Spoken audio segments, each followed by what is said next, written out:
Bokuto Mishpaka Haya Kazya Yisrael.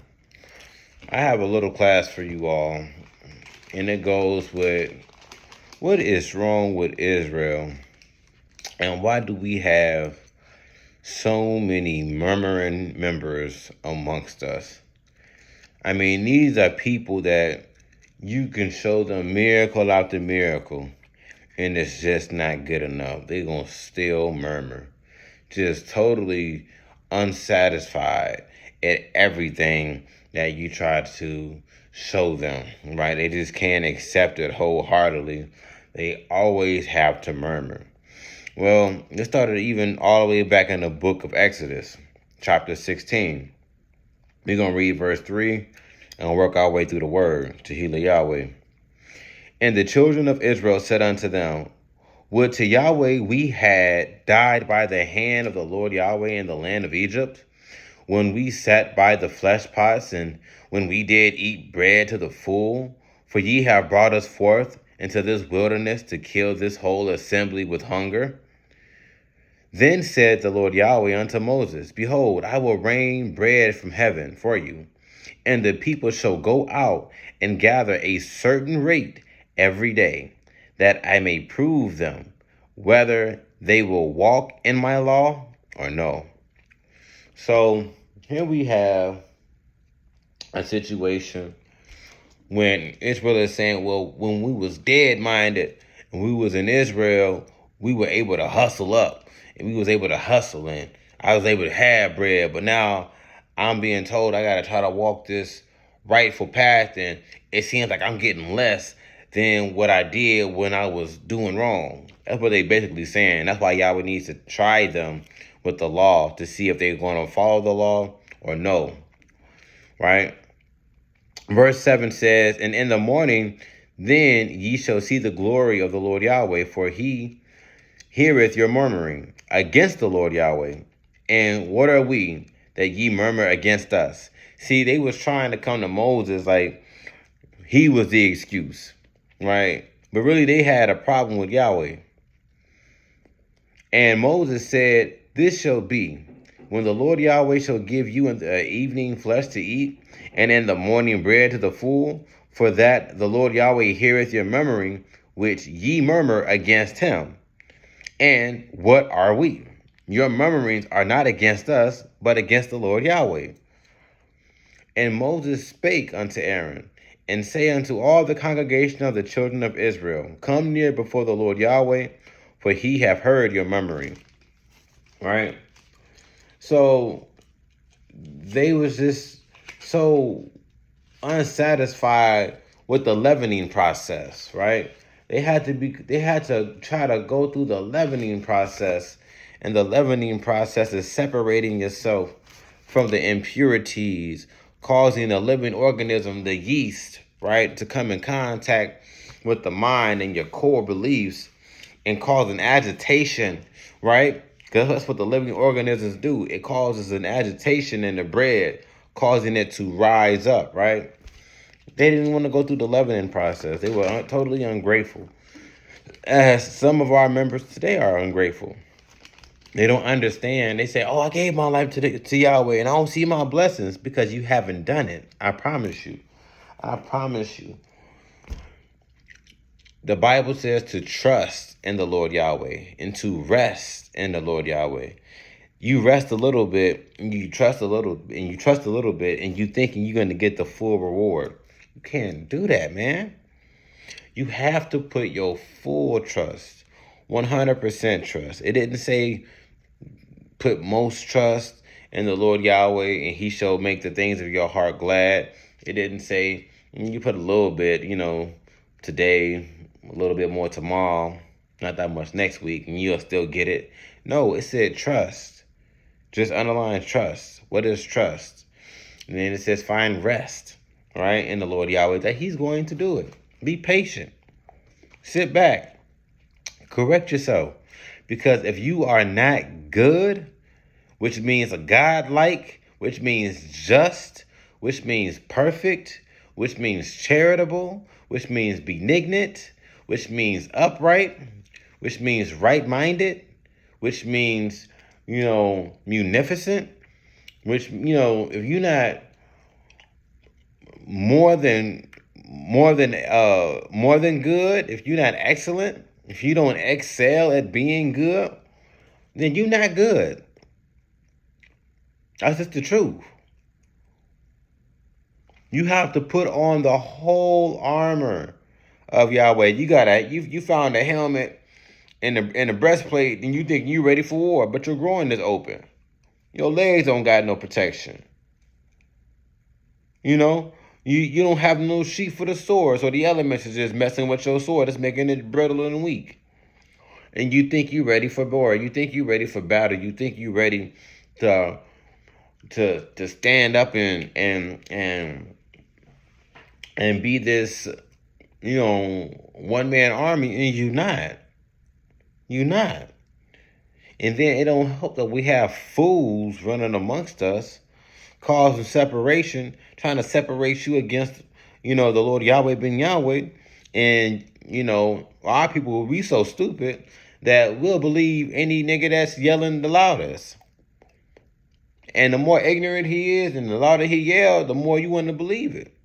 But when someone logical comes around and uses logic and shows forth statements and facts and evidence, you wanna go against that one. It makes no sense. You're backwards. You are backsliding people.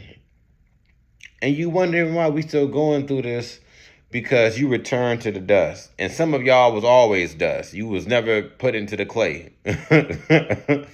Y'all was dust when Yahweh was here, and you're even dustier. You dried out dust.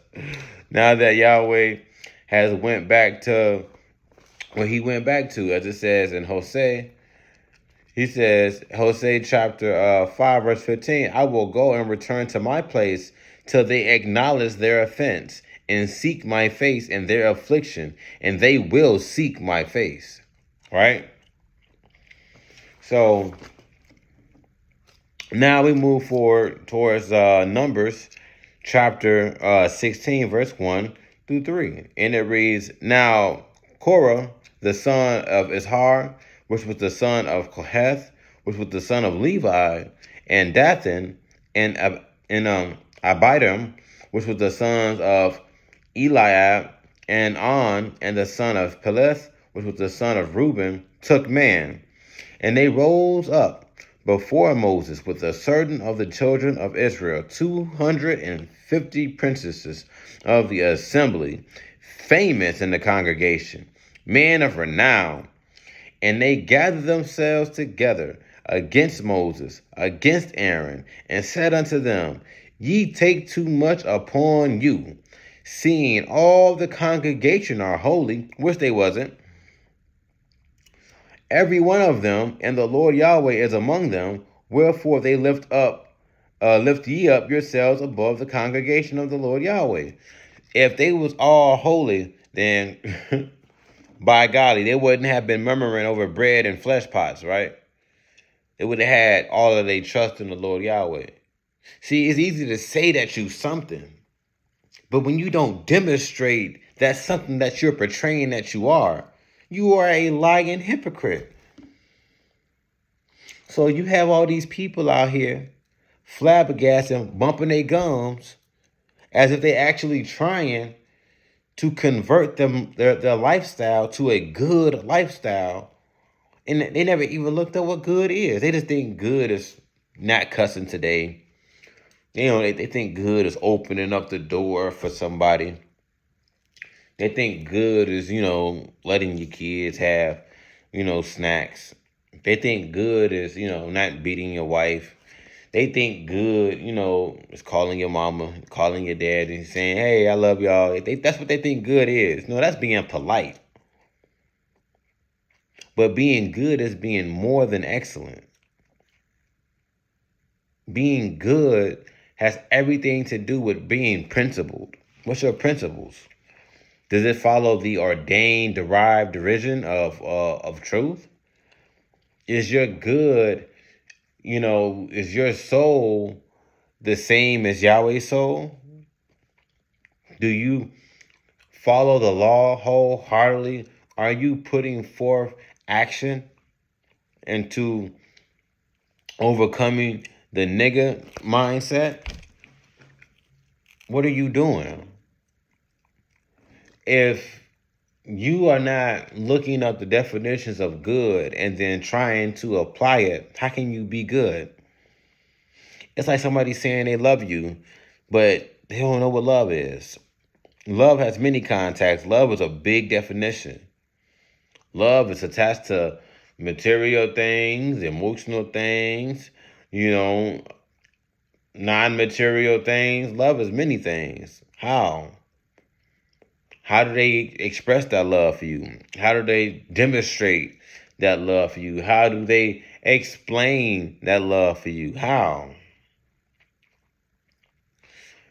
You know, our people, and it's people in general, talk about what they doing for God, and and it just seems like ain't nothing working, or they trying to be good and people just running over them because you don't know what good is. And you need to learn what good is so you can practice what good is. Because guess what? Israel, they didn't know what good was. If they knew what good was, they wouldn't be murmuring.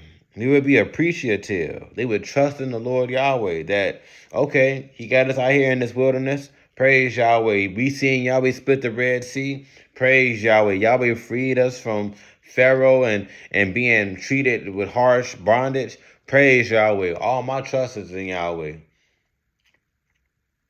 I'm gonna rest in Yahweh. I ain't gonna murmur.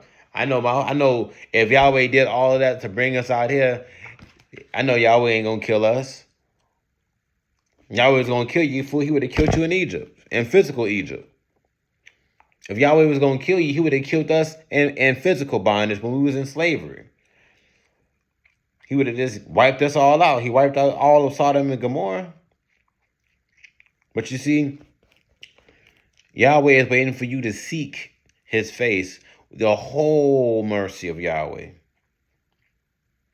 The whole mercy. All right? So, check this out. Hosea chapter 7, verse 11 through 16. Ephraim also is like a silly dove without heart, without mind.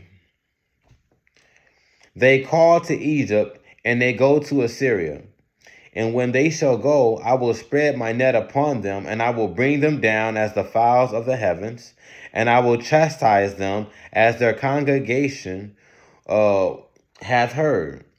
Woe unto them, for they have fled from me, destruction unto them, because they have transgressed against me. Though I have redeemed them, yet they have spoken lies against me, and they have not cried unto me with their heart, which, by the way, they without heart, right? Upon their beds. They assemble themselves for corn and wine, and they rebel against me. Though I have bound and strengthened their arms, yet do they imagine mischief against me. They return, but not to the Most High Yahweh. They are like a deceitful bow. Their princes shall fall by the sword for the rage of their tongue, and this shall be the derision in the land of Egypt, America. Again, so all of you camps out there talking crazy about Yahweh or crazy about Yahweh ben Yahweh, but you want to celebrate the feast, you want to come with wine and corn, but you want to go against Yahweh ben Yahweh, guess what? Yahweh said you going to be destroyed in Egypt, America. You shall be destroyed because your tongue is full of rage. It's all right here. It's all right here. So I just wanted you to know your fate. For any of you camps out there that's foolish enough to talk crazy about the Son of Man, Yahweh ben Yahweh, your fate is sealed. Unless you change from your wicked ways, your fate is sealed. So I pray that our people learn to shut up, think before they speak. I pray that we learn to take this situation serious because there's no one else coming to save you. Yahweh already did his part. He already fulfilled his promises to Abraham. He said, after 400 years, I'm going to go and I'm going to talk to those crazy folk. And he did. And if you still want to be crazy, praise Yahweh. Good on you. I hope you can. I hope the derision of your punishment was worth it. But for those of us who want to make it to salvation, we know what we got to do. Humble yourself, seek Yahweh, and pray, and rest. Rest in the Lord Yahweh. I promise you. I've been looking at the definitions of good. I've been, really trying to apply the, more definitions daily. And I tell you, I feel a greater peace in my life than I've ever felt. And I'm not just saying that to say it. I mean that. You need to tell yourself mantras. You need to tell yourself that you're not going to be bad, that you're not going to do this, that you're not going to do that you can overcome this. And tell yourself that until it clicks in your brain. So that's how you stop any negative aspect about yourself. You have to tell yourself, you have to manifest it from your mouth so that your mind can start to reflect what the ears is hearing, right? So I'm just saying, man, I pray that, we get it together so we can get the hell out of here. I'm ready to go home. Praise Yahweh. Well, that's it, family. It's about 5 a.m. I've been up since 3. I pray that y'all have a wonderful day. I pray that you don't forget to pray. I pray that we seek the face of Yahweh and Yahweh being Yahweh. And I pray that we practice being good. Not just saying we're going to be good, but practice, because practice makes, that's right, perfect. Tehillah Yahweh.